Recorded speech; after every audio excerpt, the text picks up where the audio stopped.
The bullet had not come from outside. That was the thought that stopped Violet Dugan cold in the doorway of the Perdition Creek General Store, her hand still gripping the door frame. Her eyes locked on Abraham Watkins, where he stood at the far counter with his jaw set hard enough to shatter granite. The store owner, a wide man named Cleet Hobbs, had his fat finger aimed at Abraham like a loaded weapon, voice raised loud enough that the whole street could hear the accusation hanging in the morning air. "You come back from that war thinking you're owed something, Watkins. You ain't owed a single blessed thing in this town. Not credit, not courtesy, and sure as hell not my daughter's sympathy." Abraham did not move. He did not flinch. He stood at the counter with his hands flat on the wood surface, a posture Violet would come to understand was the man's way of keeping himself absolutely still when every instinct told him to pick something up and throw it. His dark eyes were fixed on a point somewhere past Hobbs's shoulder, and the muscle in his jaw was jumping. What broke Violet was not the humiliation on Abraham Watkins's face. It was the absolute absence of surprise. This was a man who had expected exactly this. A man who had walked into that store already knowing what was coming and had walked in anyway because he had run out of other options. A man who had not asked, who would never ask, who was standing there in silence letting another man strip the last of his dignity away in front of whoever happened to be passing by, because asking for help was a language his soul had forgotten how to speak. Violet did not think about what she was doing. She walked in. She set her basket on the counter beside Abraham's hands, reached past him without ceremony, and pulled the ledger toward her. Cleet Hobbs sputtered. She found the page with Abraham Watkins's name on it, wrote down the amount of the current balance herself, reached into her own purse, and counted the bills out onto the counter with a precision that made the room go very quiet. "That clears his account," she said. Her voice was even. "I'd like the supplies he came in for plus the items on my list. And Cleet, if I hear you speak to any man in this town the way you just spoke to this one, I will take my business to Harlan Marsh's store in Redfield, and I will tell every woman I know to do the same." She picked up the ledger, turned it around, and set it back in front of Hobbs with a decisive snap. The silence that followed was the kind that has weight to it. And then Violet made the mistake of looking at Abraham Watkins directly. He was staring at her, not with gratitude, not even with relief. He was staring at her the way a man stares at something that has just fundamentally altered his understanding of the world, and Violet felt the full force of it like a hand pressed flat against her sternum. She turned back to the counter before her expression could give anything away. That was the moment everything began. But to understand why Abraham Watkins standing in that store meant what it meant, you have to go back. You have to go back to the spring of 1878, to Perdition Creek, Nevada, to the particular kind of silence a man brings home from a war that has already been over for 13 years and still hasn't let him go. Abraham Watkins had come back from the Civil War in 1865 at 22 years old with both his arms still attached to his body, which was more than he could say for 3 of the men he'd gone in with.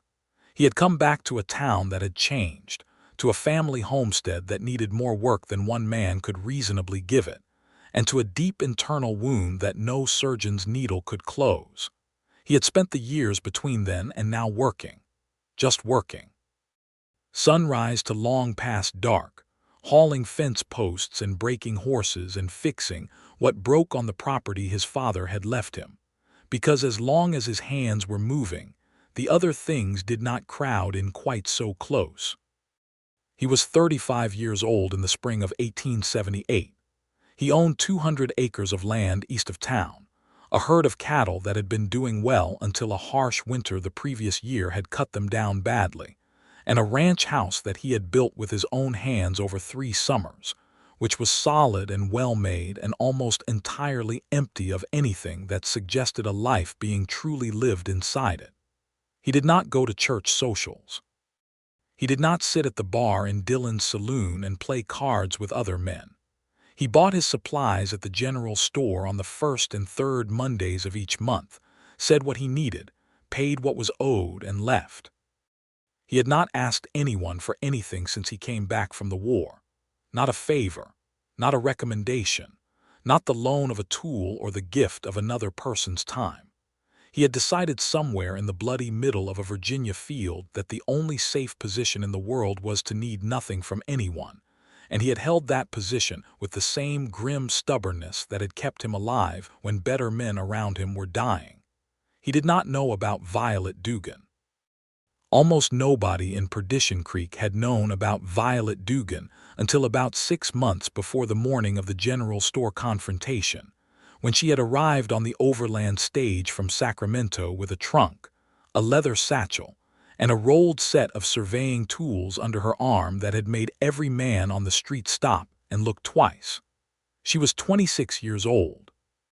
She had grown up in Sacramento, the daughter of a civil engineer named Patrick Dugan who had, in a decision that the men of his profession had considered eccentric at best and scandalous at worst, taught his daughter everything he taught his sons. She could read a topographical map the way other women read sheet music. She could use a theodolite with a precision that made trained surveyors uncomfortable in their professional pride. She had worked for 2 years with her father's firm before he died, and after the estate had been settled and her brothers had taken what they considered rightfully theirs, Violet had taken her skills, her tools, and herself west. She had a commission from the Territorial Land Office in Carson City to survey the water rights dispute that had been festering between 4 ranching families in the Perdition Creek Valley for the better part of a decade. The dispute had already produced 2 lawsuits, one fistfight at the cattle auction, and a good deal of very hard feeling. The Territorial Office had sent 2 male surveyors before her, both of whom had been run off the property of one of the involved parties, a man named Garrett Cole, who was accustomed to getting what he wanted, and had decided that what he wanted was for the water rights to stay exactly as ambiguous as they currently were, since the ambiguity benefited him. Violet had read both previous surveyors' reports before she left Sacramento. She had identified exactly what they had missed and exactly what Cole was protecting. She had arrived in Perdition Creek with that knowledge sharp and ready in her mind like a scalpel, and she had immediately rented the back room of the boarding house run by a widow named Clara Fisk, set up her instruments on the table, and begun drawing maps. The town had not known what to make of her. The women were cautious but mostly kind. Clara Fisk made sure she had hot meals and a working lamp. The land office representative in town, a nervous young man named Fuller, had been visibly relieved that someone competent had finally arrived to handle what had become a persistent professional embarrassment for his office. And Garrett Cole, when he heard there was a new surveyor in town, and that this one was a woman, had made a remark in the saloon that had traveled, as remarks made in saloons tend to travel, directly to Violet's ears within 24 hours. Violet had sent him a note through Fuller that contained, in 3 sentences, a precise legal summary of what her findings were likely to show, and what the consequences of interference with a Territorial Land Office representative would be. Cole had not responded, but he had also not appeared at her survey sites to cause trouble, which she took as the only acknowledgement she required. She had been in Perdition Creek for 6 months. She had surveyed most of the disputed land. She had developed a reputation for accuracy, directness, and an unsettling ability to look at a piece of ground and tell you things about it that you had not known were knowable. She had also developed a habit of noticing the people around her with the same precise attention she gave to land, and she had noticed Abraham Watkins. She had noticed the way he moved through town like a man trying to take up as little space as possible. She had noticed the way his eyes tracked the edges of any room he entered. She had noticed the quality of his silence, which was not peaceful but was instead the silence of a man who had made a deliberate and painful decision to keep certain things locked away, and was paying the ongoing cost of that decision every single day. She had also noticed his land. She had ridden past his eastern boundary several times in the course of her survey work, and she had seen immediately what a careful eye could see: that his land sat directly above a significant underground water source. The springs that fed Perdition Creek's main tributary had their origin on or very near his property, and the dispute she had been commissioned to resolve was, in part, about water that effectively ran through Abraham Watkins's ground before it reached anyone else's. She had not spoken to him about it yet. She had been building her case carefully, brick by brick, the way her father had taught her. But she had been watching him, and on the morning that Cleet Hobbs decided to use the general store as a stage for a public humiliation, she had walked in and done what she did. The ride back from town was difficult. Violet had a bay mare named Scout who was reliable in rough country and who had learned to stand patient while Violet set up her instruments. Abraham Watkins fell into step alongside her on the road out of town without being invited, leading his own horse, a big dark roan that looked as though it had opinions about everything but kept them to itself. He had taken the supplies she had purchased for him and loaded them without a word, and now he walked beside her in a silence that had a different quality from his usual one. "You didn't have to do that," he said finally. "I know," Violet said. "I would have managed." "I know that too." She could feel him working through something. The road was empty in both directions, the Nevada sun already hot on her shoulders despite the early hour, and the scrub brush on either side of the road was silver and dry and very still. "What do you want for it?" he asked. Violet stopped walking. She turned to look at him directly, and she saw it again, that guarded assessment, that waiting for the trap to spring. She understood it then in a way that she had only theorized before. He was not suspicious because he was unkind. He was suspicious because he had learned, in some very deep and dark place, that nothing was given freely, that every hand extended toward you eventually turned over to show what it was actually holding. "Nothing," she said. "I did it because Cleet Hobbs was wrong and you needed it done. That is the entire reason." He stared at her for a long moment. "People don't do things for nothing," he said. "This one does," Violet said. She picked up Scout's reins and started walking again. She heard him follow after a beat, and they walked in silence for another quarter-mile before he said, in a voice that was quieter and had something raw in it, "I'm Abraham Watkins." "I know who you are," she said. "I'm Violet Dugan. I'm the land surveyor from the territorial office." "I know who you are," he said. She heard something that might, in a different man and under different circumstances, have been the ghost of a smile in it. They walked together to the fork in the road where his land veered east and hers veered south, and there they stopped. "Thank you," he said. It appeared to cost him something. Violet nodded. "You're welcome, Mr. Watkins." She watched him ride east until the road curved, and he disappeared behind the low hills. And then she stood for a moment in the hot, still morning with the sun on her face and her heart doing something complicated that she had not exactly planned for. The second time she saw him alone was 4 days later, and it was not a coincidence on her part, though she might have argued otherwise. She had legitimate survey work to do on the eastern edge of the disputed territory, and that eastern edge happened to border Abraham Watkins's property.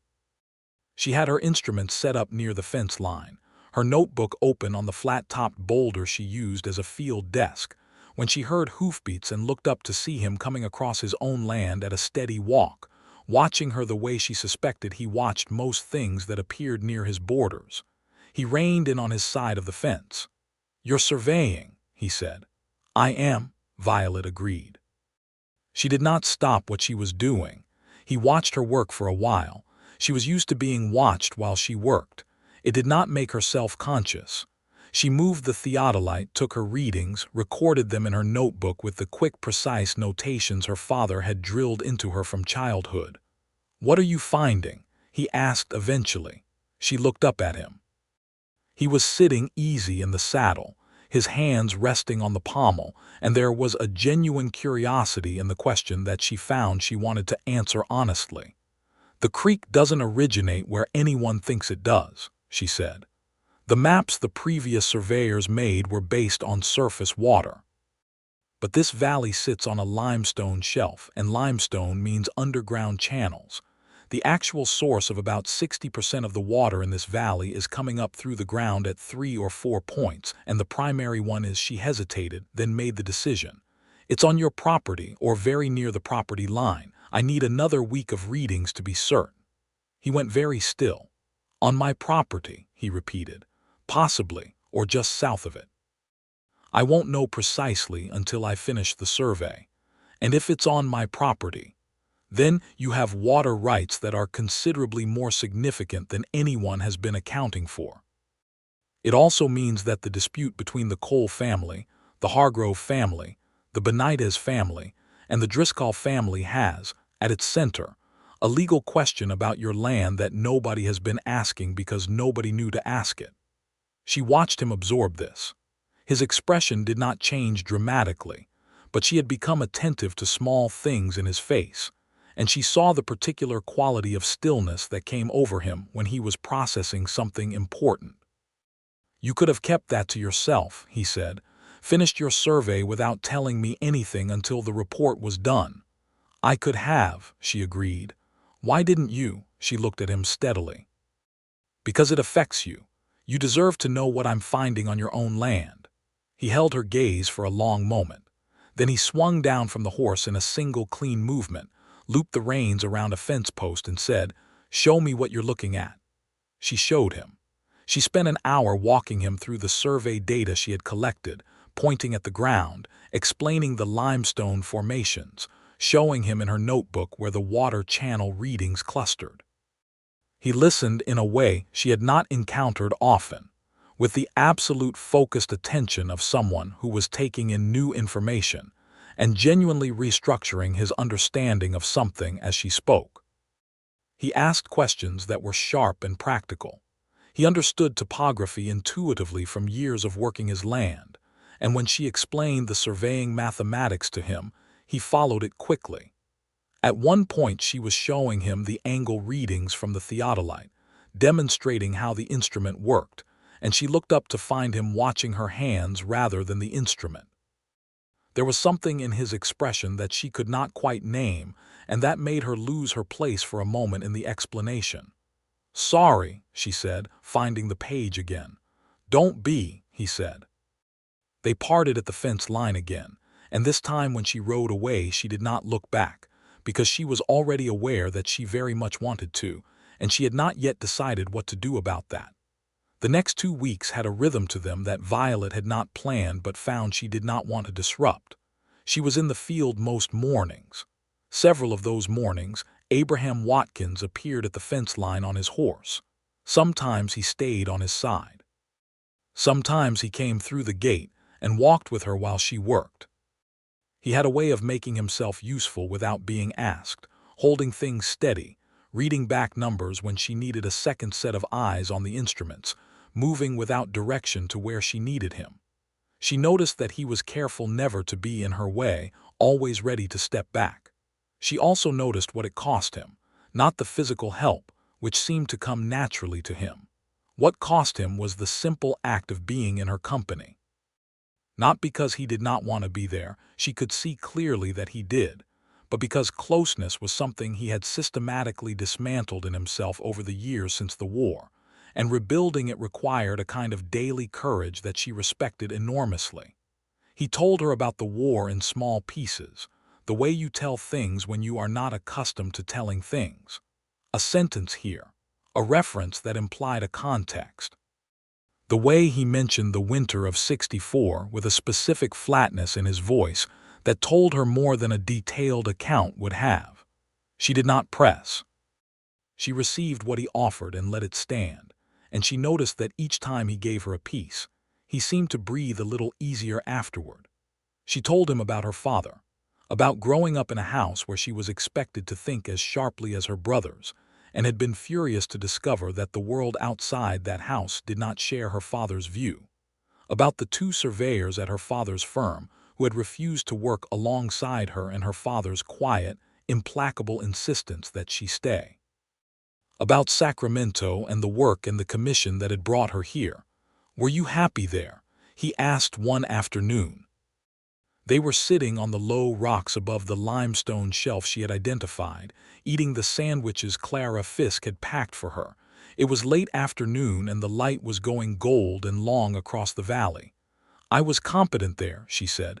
"It's not quite the same thing." He was quiet for a moment. "No," he agreed. "It's not." She looked at him sideways and found him looking at her with an expression that she had no tools to measure, that fell outside the range of everything she had been trained to quantify, and she felt the warmth of it move through her with a completeness that was both wonderful and alarming. "Abraham," she said. She had moved to his first name a week ago. He had moved to hers the day after. "Violet," he said, "I think I am going to be here for a while longer than my original commission requires." His expression did not change, but something in his eyes did. "Is that so?" he said. "There are aspects of the survey that are more complex than initially estimated," she said carefully. "Aspects," he said. "Yes." She looked out over the valley. Below them, Perdition Creek caught the late light and threw it back in pieces. "I'm glad," he said quietly, and she felt those two words settle into her chest like something coming home. It was the following week when the situation with Garrett Cole became impossible to ignore. Violet had been expecting trouble from Cole since she arrived. She had simply not expected it to take the form it did. She arrived at her usual survey point one morning to find that someone had been there before her. Her survey stakes had been pulled and moved. The careful markers she had set to track water flow had been displaced. It was not a random act of vandalism. It was targeted, and it was precise enough that whoever had done it understood something about surveying, which narrowed the field considerably. She stood in the middle of her disrupted survey site and felt a cold fury settle over her. She took out her notebook and documented everything before she touched a single stake, noting exactly where each had been moved and in what direction. Then she sat down on her survey rock and worked through what the deliberate changes were meant to accomplish, and within 20 minutes she had it. If her survey had been based on the moved stakes, the water source reading would have appeared to fall south of Abraham Watkins's property line by a precise distance. That precise distance would put it on land that abutted Garrett Cole's northern boundary. It was meticulous. It was clever. And it was designed to redirect the water rights determination in a direction that would benefit Cole enormously. She reset every stake herself, working from her own detailed notes and her theodolite readings, which could not be tampered with because they lived in her locked satchel, not in the field. By afternoon she had everything restored. She rode back to town, went directly to Fuller's office at the land registry, and presented him with her documentation in a manner that left him in no doubt about the seriousness of what had occurred. "Interfering with a territorial land office survey is a criminal matter," she said. "I expect it to be treated as one." Fuller, who was nervous by nature, became actively distressed. "Miss Dugan, Garrett Cole he has a great deal of influence in this valley. The previous surveyors both were run off," Violet said. "Yes, I read their reports. I am not going to be run off. I am going to finish this survey. I am going to file my findings. And if Cole or anyone working for Cole interferes with my instruments again, I am going to write directly to the territorial governor's office in Carson City and request that a marshal be assigned." She paused. "I have already drafted the letter. It is waiting to be sent." She had not drafted it yet, but she went home and drafted it that afternoon, and she left it on Fuller's desk the next morning so he could see that she had not been speaking hypothetically. That evening, Abraham Watkins came to Clara Fisk's boarding house. Violet was in the parlor working on her calculations when Clara appeared in the doorway looking faintly excited in a way she was trying to suppress. "Mr. Watkins is asking if you'll come to the door," Clara said. Violet set down her pencil and went to the door, and found Abraham standing on the front porch with his hat in his hands, which she had come to understand was a significant gesture for him. "I heard what happened at your survey site," he said. "Word travels fast in a small town." "It does," Violet agreed. "You all right?" The directness of the question, the simple unadorned concern in it, hit her somewhere undefended. "I'm fine," she said. "I'm angry, but I'm fine. I've handled it." "I know you have," he said. "Fuller's been telling the whole of Birch Street about the letter you left on his desk." There was something warm in his voice. "I came because I want you to know that the disputed land on my east boundary, the water source land, I'll swear out a statement with Fuller tomorrow confirming what you've told me. My testimony about the location of the springs on my property, what I've observed over 15 years of working that land, if it helps your case." Violet looked at him. "You don't have to do that," she said. "I know," he said. He met her eyes steadily. "I want to." She felt the deliberateness of that choice, the way he was choosing consciously and carefully to offer something, to volunteer, to step forward. She understood what that cost someone who had spent 13 years building walls against exactly that kind of vulnerability. "Thank you," she said softly. "That will help, very much." He nodded once. He turned his hat in his hands. He seemed to be weighing something. "There's a gathering at the Hargrove place Saturday evening," he said. "A social. I don't generally—" He stopped. He started again. "I wondered if you want to go with me." She let the question settle. She let herself see him standing there with the hat in his hands and the porch lamp throwing gold light across the strong planes of his face and the careful, deliberate courage of what he had just done. "I'd like that very much," she said. Something shifted in his face. Not a smile exactly, but the permission for one. "Good," he said. "Good." He came on Saturday evening with his horse cleaned and his good shirt on. And when Violet came out in her blue dress with her dark hair up, she saw the look on his face and felt it like sunlight on skin that has been cold for too long.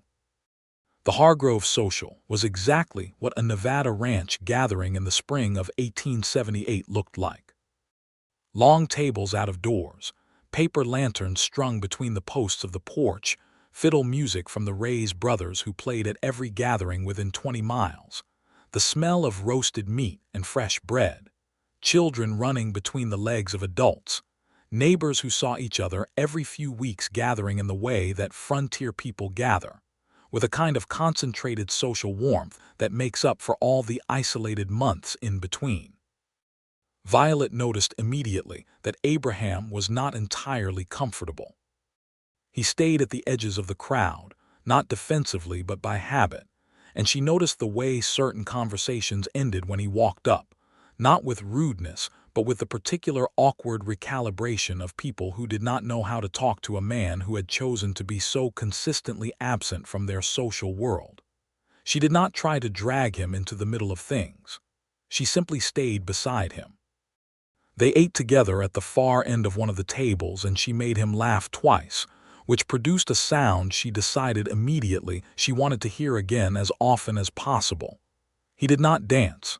She had not expected him to. But when the fiddles switched to a slower tune near the end of the evening and some of the couples moved together in the lantern light, she felt him look at her and she looked back. "I don't know how," he said quietly. "I do," she said. "Come on." She took his hand and walked him out to where the others were dancing, and she showed him where to put his hands, and they moved slowly in the warm Nevada evening with the fiddle and the lantern light and the smell of sage on the night air, and Abraham Watkins held her like something precious and did not look away from her face. "You are astonishing," he said, very quietly. Not as a compliment exactly, but as a statement of something he had been working out and had finally arrived at. "I am perfectly ordinary," she said. "You are the least ordinary person I have met in my entire life," he said, with a certainty that left no room for argument. She did not argue. The confrontation with Garrett Cole came the following week, and it came in the most direct way possible. Violet was at the land registry office, reviewing the historical property documents when Cole walked in. He was a heavy-set man in his 50s with a beard and the particular confidence of someone who had gotten what he wanted through a combination of money, intimidation, and strategic patience for a long time, and had come to regard that pattern as the natural order of things. He looked at her the way she supposed he had looked at the previous surveyors, the way that was designed to remind you of your smallness and his largeness in the context of Perdition Creek. "Miss Dugan," he said, "I think we should have a conversation." "We can have one," Violet said. She did not look up from the document she was reading. Cole pulled out the chair across from her and sat down without invitation. "The survey you're running is going to be a problem for a lot of people in this valley," he said. "It's going to be a resolution," she said, "which is what surveys are designed to produce.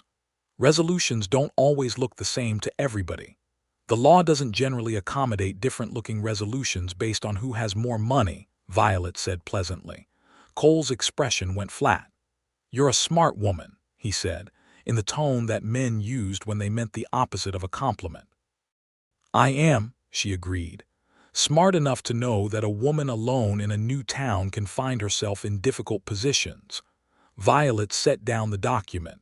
She looked at him fully for the first time. She was not frightened. She was furious, but she was used to furious, and she had learned long ago to keep it cold and precise. "Mr. Cole," she said, "I am going to explain something to you very clearly. I have documentation of the stake interference at my survey site. I have a sworn statement from Abraham Watkins regarding the water sources on his eastern property. I have a letter drafted to the territorial governor's office, and I have copies of all my survey documents stored with Fuller, with the territorial office in Carson City, and in my own locked trunk. If I, or my work, or my instruments are interfered with again, all of those things go into action simultaneously. That's settled. You have been operating in this valley under the assumption that the water rights ambiguity benefits you. My survey is going to remove that ambiguity. The question is whether it does so with you as a cooperative party or as a named subject of a criminal investigation." Cole was very still. "You are not going to run me off," she said. "You should accept that as fact." Cole stood. His chair scraped back. He looked at her for a long moment and then he said, "Watkins's statement." "Yes," she said, "you got to him. He offered," she said. "There's a difference." Cole left. Fuller, who had been in the back of the office during the entire exchange and had not emerged, appeared in the doorway looking faintly feverish. "Miss Dugan," he said weakly, "you are either very brave or very, very competent," she said. "Hand me the 1869 property documents, please. I need to check the original eastern boundary descriptions." She went back to work. That evening she told Abraham about the encounter. They were sitting on the low fence at the edge of his north pasture. It was becoming a habit they had, the edge-of-the-day conversation, the easy exchange of the day's events across the fence rail with the sun going down and the cattle moving slow in the far field. His reaction to the Cole story was interesting. She watched him work through anger, the kind of anger that lived in the chest and wanted action, and she watched him deliberately set it aside. "You handled it," he said. "I did." "He won't like it," Abraham said. "No," she agreed.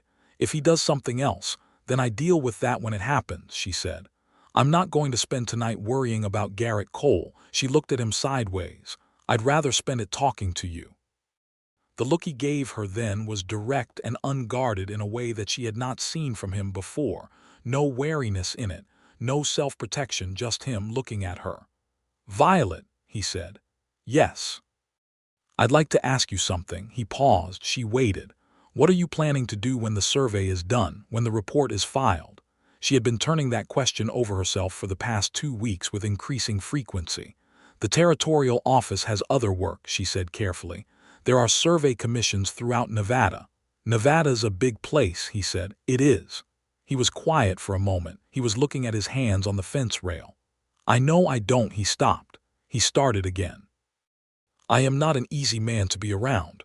I know that. I've spent the better part of 13 years making myself hard to be around, and it doesn't just stop because." He stopped again. "Abraham," she said. He looked at her. "You are the least hard man to be around that I have met in some years," she said. "You are quiet, which is not the same as difficult. You are careful, which is not the same as closed. And you are, when you allow it, remarkably good company." She held his gaze. "I don't want to go to the next survey commission." His breath went out. The sun was half gone behind the western hills. The cattle moved in the field and the last of the day's birds crossed the wide Nevada sky. "I don't have much to offer," he said. "The land is good land. The water situation, if it goes the way you think it will, makes it better. The house is solid, but it's quiet. It's very quiet here." "I don't mind quiet," she said. "You'd mind giving up the work." She thought about that honestly. "No," she said, "I wouldn't. There's more survey work needed in this valley than anyone is doing. The water rights dispute is one piece of it. The land around here is surveyed badly. There's work for me here." She paused. "If I wanted to stay." "Do you?" His voice was quiet, direct. The question had nothing held back in it. "Yes," she said, simply, completely. He reached over and took her hand from the fence rail. He held it in both of his, and she felt the roughness of his palms and the steadiness of his grip, and the enormity of what that simple gesture was costing and giving simultaneously. "I am not practiced at this," he said. "I'm not looking for practiced," she said. He brought her hand up and pressed his lips to it, and she felt that warmth travel all the way through her. And she thought that possibly this was exactly what happiness was made of, this specific, unrepeatable moment of two people choosing each other against the quiet grandeur of a Nevada evening.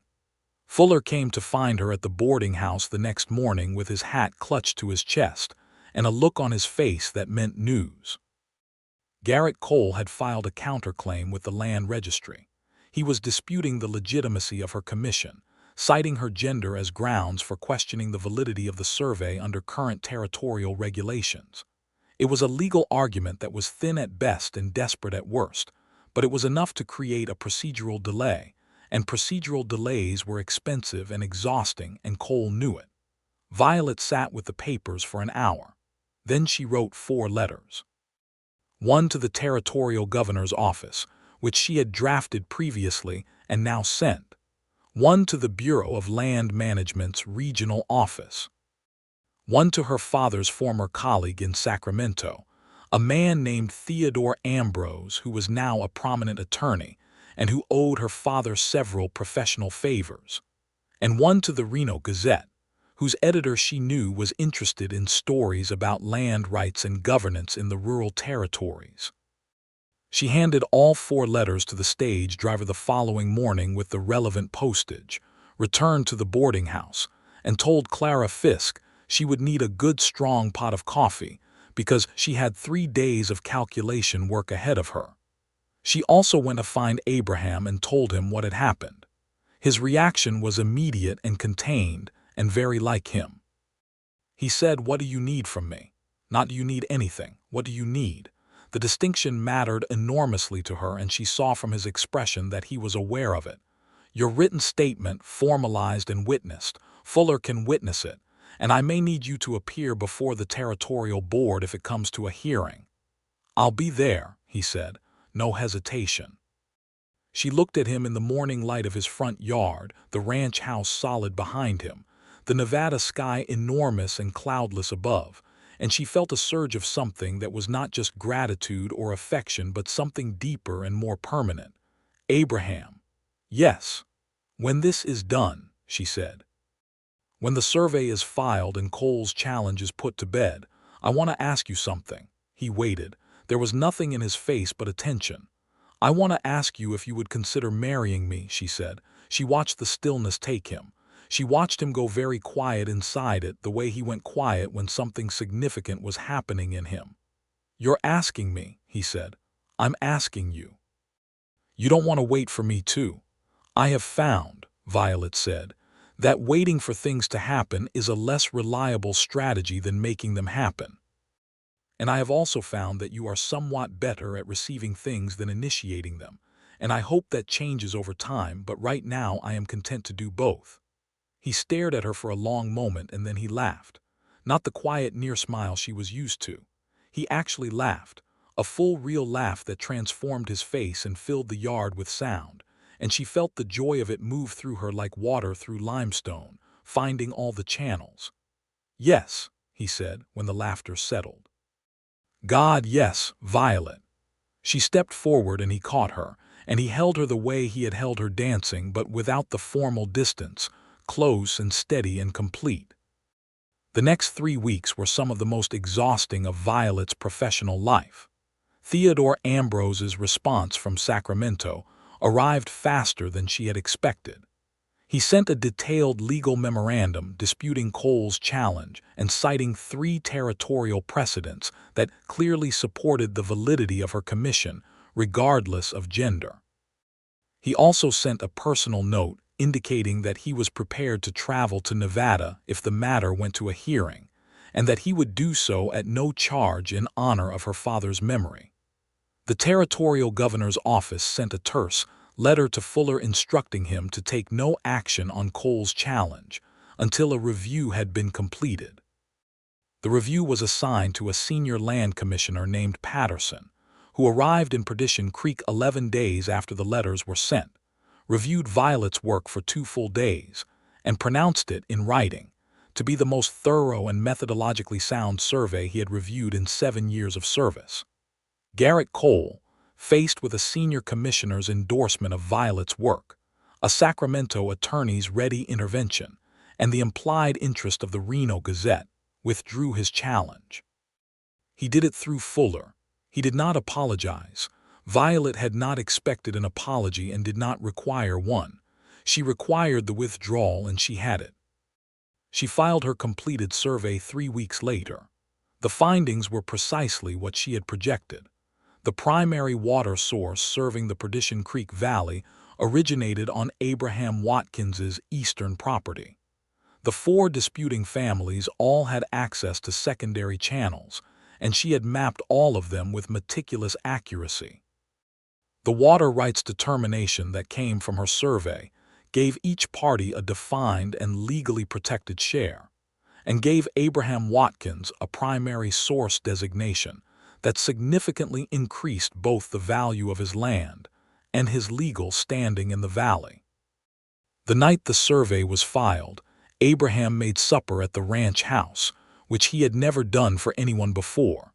He was not an elaborate cook, but he was a competent one, and he produced a roasted chicken and bread, and a dried apple pie that he told her, with the flat matter-of-factness that she found endlessly endearing, that he had learned to make because the alternative was going without. They sat at the table in the ranch house that he had built with his own hands, and they ate supper together. And outside the windows the Nevada evening was doing that particular thing it did in spring, where the last light turned the whole world copper and gold, and Violet thought she had never in her life felt so entirely in the right place. "I was thinking," Abraham said, refilling her cup from the coffee pot, "about the eastern bedroom. It gets good light in the morning. North-facing windows." Violet looked at him. "For a study, if you wanted one," he said carefully, "for your instruments, your work." She understood what he was offering, not just a room. A declaration that her work belonged here as much as she did, that he was not asking her to lay anything down. "That would be perfect," she said. He nodded once and drank his coffee. "Abraham," she said. He looked at her. "I want to be married before autumn," she said. "That's 2 months," he said. "Yes." "Is that enough time to—" He was going to say enough time to plan, to arrange, and then he appeared to remember who he was talking to. "Right," he said. "Yes, 2 months." She smiled. He smiled back, and she marveled again at the transformation of his face when he let it happen, the way the careful armor of it softened and showed the man underneath. The man who had not asked anyone for anything for 13 years. The man who was, right now in the space of this lit room and this meal and this evening, learning very slowly and very deliberately how to need someone again. They were married on the first Saturday of August, in the yard of the Watkins ranch, under a sky that was blue and enormous and flawlessly clear. Clara Fisk cried. Fuller, who had been invited out of gratitude and mild pity, looked relieved. The Hargrove family came, and the Ray's brothers played music. Abraham stood in the yard with his Sunday coat on and his hat in his hands, which she now understood was his tell, the hat in the hands meaning he was nervous and present and not hiding from it. The minister from Perdition Creek's single church performed the ceremony. It was short and honest, as they had requested. When it was done and Abraham had kissed her in front of their small assembly with a quiet gravity that was entirely him, She felt the rightness of it from the roots of her hair to the soles of her feet. The celebration was not elaborate. There was food and there was music and there was dancing. Abraham danced 3 times, which she counted as a victory. He was still not graceful, but he was willing, which she had long since decided was the more important trait. Late in the evening, when most of the guests had begun to drift away toward town, he found her where she was sitting on the porch step looking out at the dark valley and the stars, and he sat down beside her and they were quiet together in the way they had gotten very good at being quiet together. "This is yours now," he said. He meant the land, the house, the dark, enormous quiet of the Nevada night. "Ours," she said. He put his arm around her and she leaned into the solid warmth of him, and the stars were spectacular overhead, and Perdition Creek glittered in the far dark, and Abraham Watkins held his wife in the quiet he had once spent 13 years trying to outwork, and it felt, for the first time, like peace. The autumn brought changes. Violet had been right about the survey work available in the valley. 2 weeks after the water rights determination was filed, she received an inquiry from the land office in Ely about a boundary dispute 3 counties east. She wrote back accepting the commission and explaining that she would need to work around her existing commitments in Perdition Creek.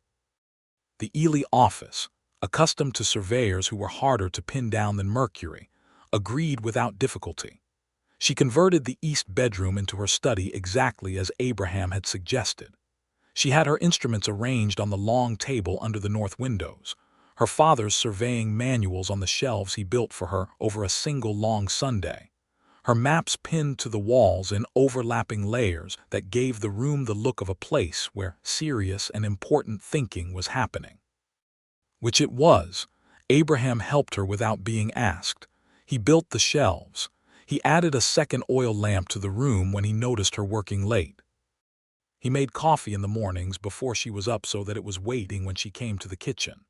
He did these things quietly and without ceremony, and she received them in the same spirit. She had been right, too, about what the water rights determination meant for his land. The primary source designation brought 2 ranching families from the southern part of the valley to him with proposals for water access agreements, and he negotiated both with a careful pragmatism that impressed her. He was rebuilding his herd. The cattle they had were doing well. The winter ahead would be manageable. He talked more now.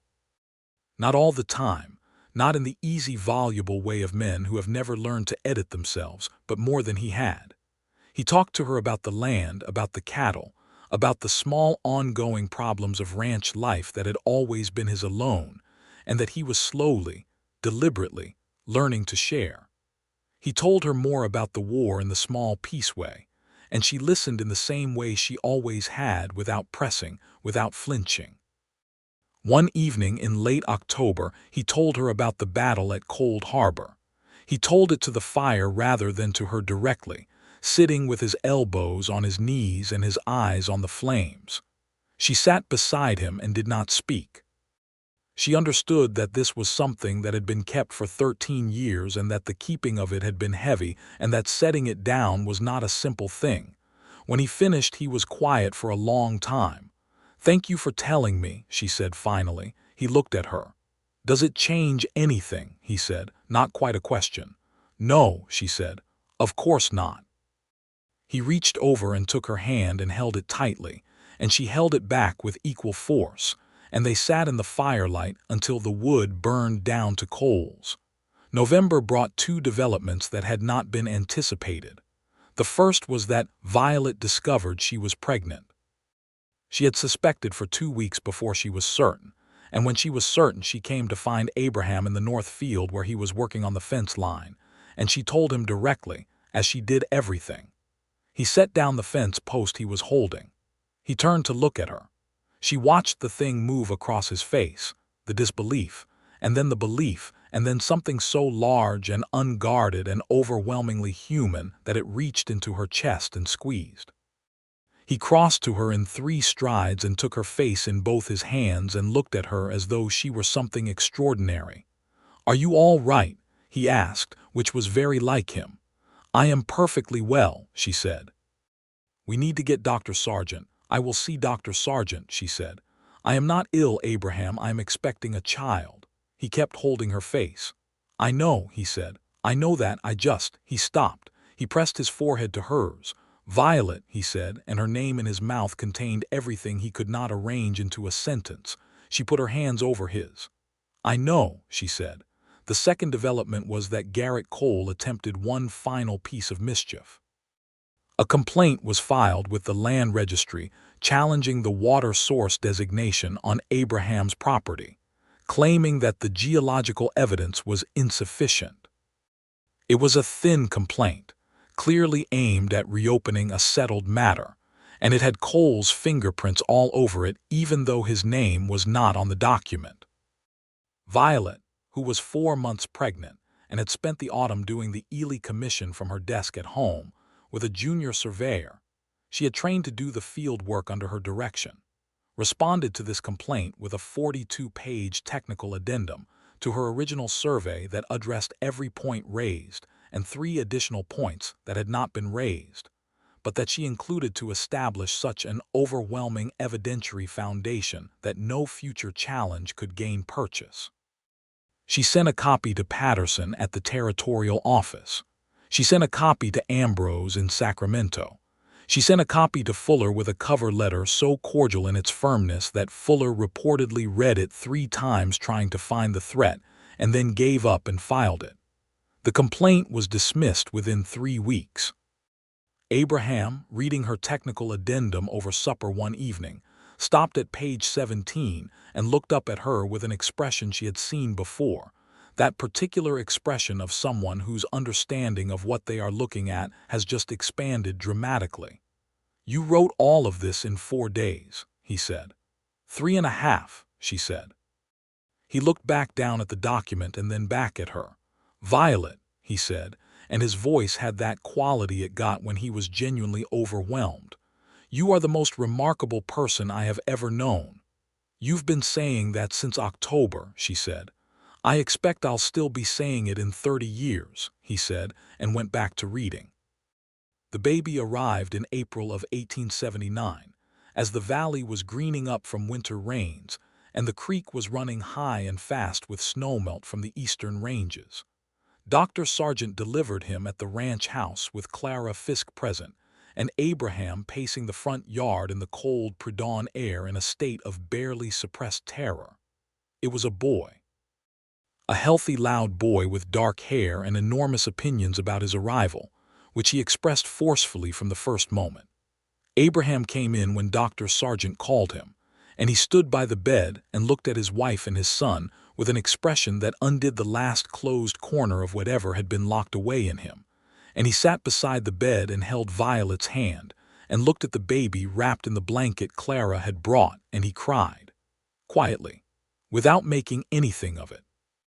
Just the tears coming and him not stopping them. Violet held his hand and watched his face and thought that this was the man who had come back from a war that had broken better men, who had spent 13 years building a fortress around himself, because the world had taught him that opening yourself to anything meant risking destruction, and who had been dismantled and rebuilt in the space of 1 year not by force, but by the specific patient intelligence of someone who helped without being asked. "What do you want to call him?" she asked. He was quiet for a moment.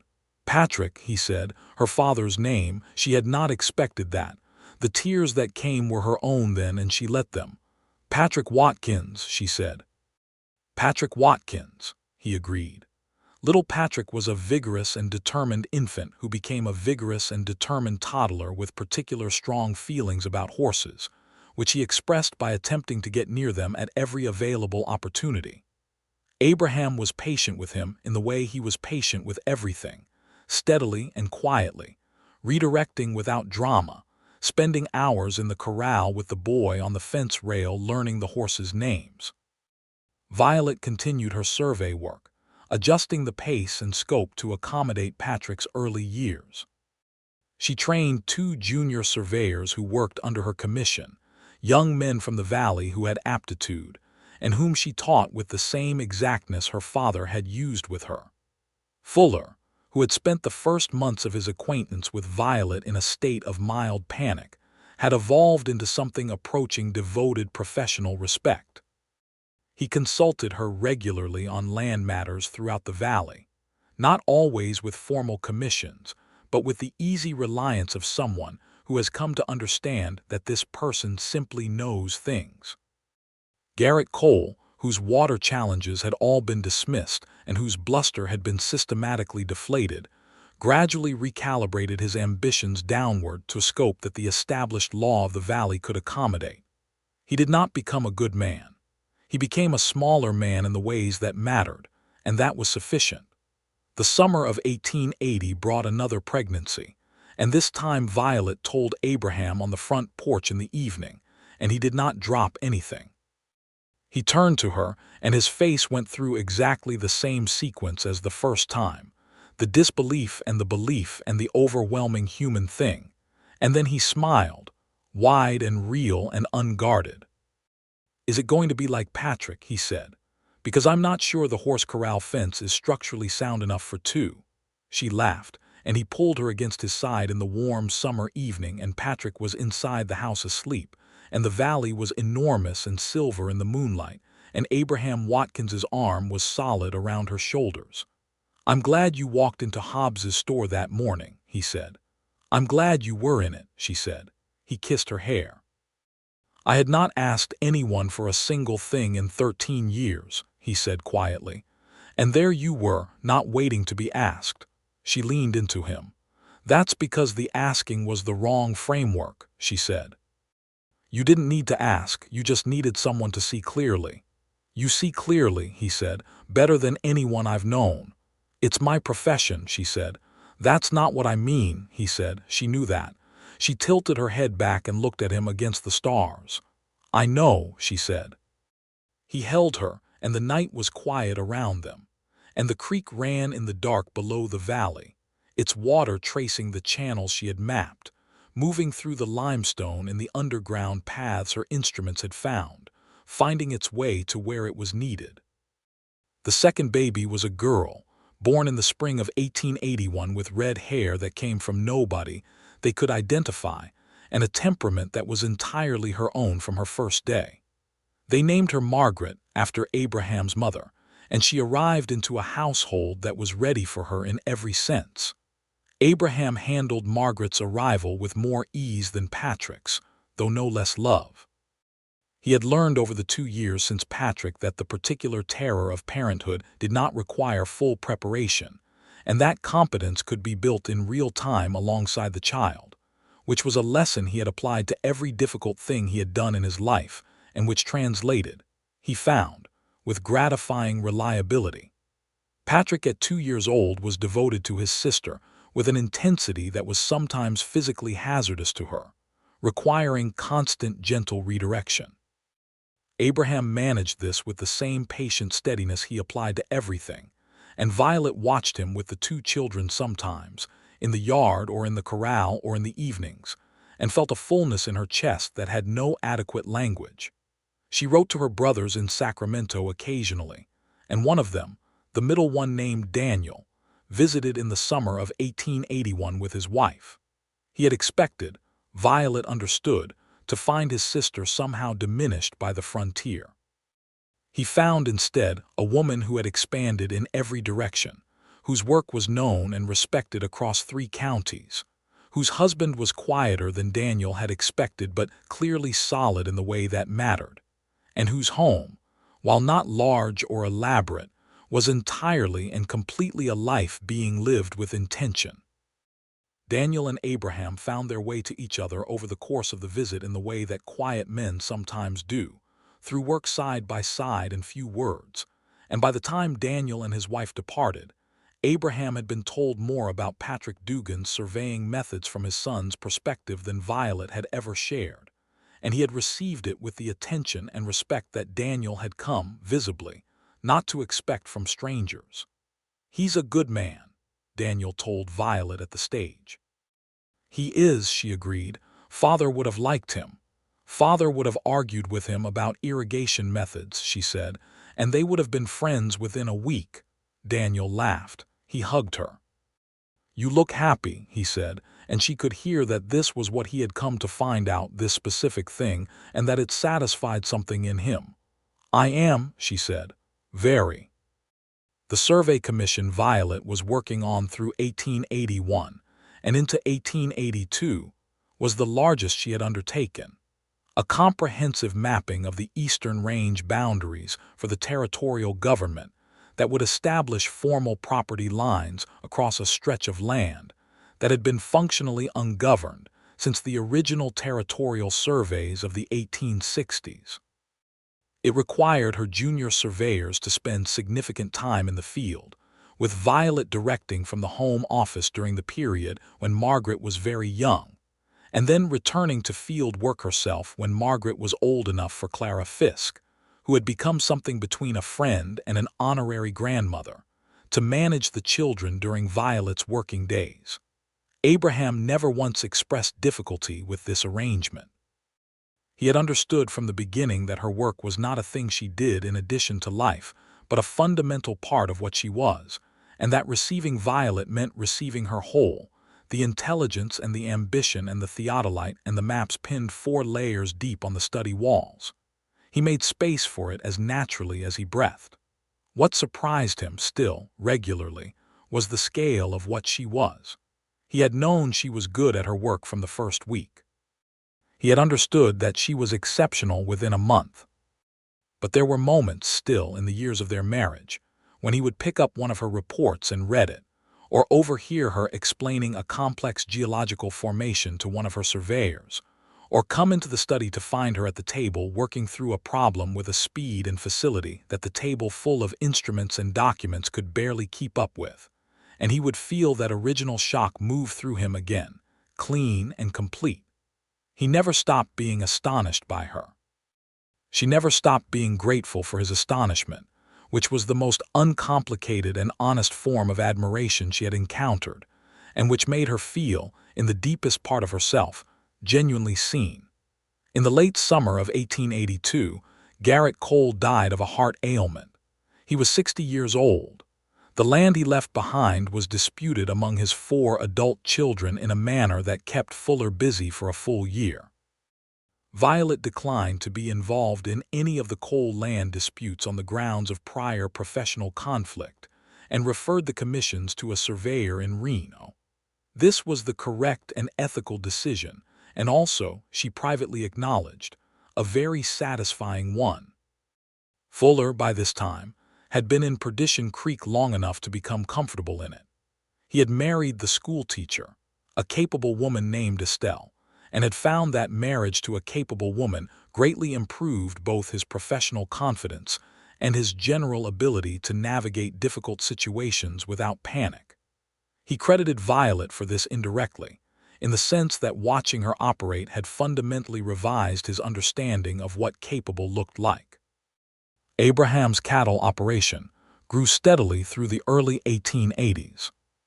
The water rights designation that Violet's survey had secured gave his land a value and stability that allowed him to expand the herd, improve the pasture, and employ 2 ranch hands year-round. He was still a quiet man. He still moved through town with the economy of someone who did not require a great deal from the social world. But the quality of that quietness had changed. It was not the silence of a man trying to take up less space. It was the silence of a man who was content. He had, gradually, over the years, become something more present in the valley's civic life. Not a gregarious man, not a meeting-going man, but a man whose opinion was sought on matters of land and water because his judgment was known to be sound, and who gave that opinion when asked with the same directness that had always been his nature. Abraham Watkins was known in Perdition Creek, in the years that followed, as a man you could rely on. People had always known him as a man who was there. They came to know him as a man who would help. He had not asked for that reputation. It had come to him through the person he was becoming. Patrick, at 4 years old, announced that he was going to be a rancher, which was not a surprise. Margaret, at 2 years old, appeared to be developing opinions about everything, which was not a surprise either. She had her mother's eyes and her father's capacity for stillness, and something entirely her own that was becoming clearer with each month. The Christmas of 1882 was the first one they spent with both children old enough to understand the occasion, and it was also the first one that Abraham decorated the house for, not elaborately but deliberately, cutting pine boughs from the trees up on the eastern ridge and bringing them in, something he had not done since his mother was alive. Violet came in from the study to find the front room fragrant with pine and Abraham on one knee arranging the boughs along the mantel with Patrick helping and getting in the way in equal measure. She stood in the doorway and looked at the scene and felt the completeness of it like a chord resolving. Abraham looked up and saw her. He held her gaze. "Mama, we are making it smell nice," Patrick announced. "I can see that," Violet said. She came in and sat in the armchair with Margaret on her lap and watched her husband and her son decorate the mantelpiece. And the lamp was lit, and the fire was going, and outside the Nevada evening was cold and clear and full of stars. She thought about the girl who had arrived in Perdition Creek a year and a half before her marriage with her trunk and her satchel and her rolled surveying instruments, who had walked into a general store on a Monday morning and seen a man standing at the counter being stripped of his dignity by someone who thought he had none left to take. She had not planned any of what followed. She had simply seen clearly, as she always did, and acted on what she saw. She had seen a man worth acting for. And he had turned out to be more than she had known how to anticipate, stronger and more tender than she had expected, more willing to be changed than she had dared to hope, more present in their life together than the closed-off quiet man in that general store had given any indication of being capable of. She was glad she had not waited to be asked. She was glad she had walked through that door. Abraham glanced over at her again from the mantelpiece, and she smiled at him, and he smiled back with the full, unself-conscious warmth that he had given her more and more freely with each year. And Patrick knocked over a pine bough and announced the situation to the room, and Margaret grabbed a fistful of Violet's hair, and the fire crackled and the pine smell filled the house, and it was, in every way that mattered, exactly enough. The spring of 1883 arrived with warm rains, and the valley greener than it had been in 3 years, a direct consequence, the ranchers all acknowledged, of the better water management that had followed from the right's determination. There was a quiet satisfaction in the valley that had not been there before, a settling of old tensions, a sense of land and people finding their proper arrangement. Violet filed 2 more commissions that spring, and was engaged in preliminary work on a third when she sat down one evening at the kitchen table with Abraham and told him she thought they might be expecting again. He looked at her across the table. The lamp was between them and the children were asleep, and the house was quiet in the particular inhabited way it was quiet now. "Are you sure?" he said. "Not yet," she said, "but fairly sure." He reached across the table and took her hand the way he had taken it at the fence that first evening in both of his, and he held it. "How do you feel about it?" he asked. She considered this. She thought about the survey commission. She thought about the study full of maps. She thought about Patrick and Margaret and the ranch and the long green valley stretching away to the eastern ranges. "Happy," she said. "Genuinely, completely happy." He raised her hand to his lips and pressed them to her knuckles and held them there for a moment, eyes closed. "Good," he said. "So am I. The third baby was another boy. They named him James, and he arrived in the autumn of 1883 with his father's dark eyes and his mother's particular focused expression, already arranged on his face at 4 hours old, as though he were working out a problem. Dr. Sargent, who had now delivered all 3 Watkins children, declared James the finest baby he had seen since Patrick, which he said at every delivery, and which everyone understood as professional consistency rather than comparative assessment. Abraham sat with Violet in the quiet after Dr. Sargent and Clara had gone, with James in his arms and the lamp burning low, and he looked at his son's small face with the expression that Violet had come to understand was his purest one, the one that had nothing managed or controlled about it. "3," he said. "3," she agreed. "That's a good number," he said. "It is," she said, "for now." He looked up at her. "For now," she said firmly, smiling. He smiled back, and it was the smile she had first seen on the road out of town on a Monday morning, the one that had appeared briefly and then retreated, the one she had spent a year coaxing out of its hiding place until it had nowhere left to hide and had simply stayed, permanent and real and entirely his. 5 years into their marriage, Perdition Creek held a celebration marking the completion of the Eastern Range Boundary Survey, which had been Violet's largest commission and which had been formally accepted by the territorial government with a commendation note attached. The celebration was at the courthouse square, and the territorial commissioner Patterson came down from Carson City for it, which was an unusual distinction.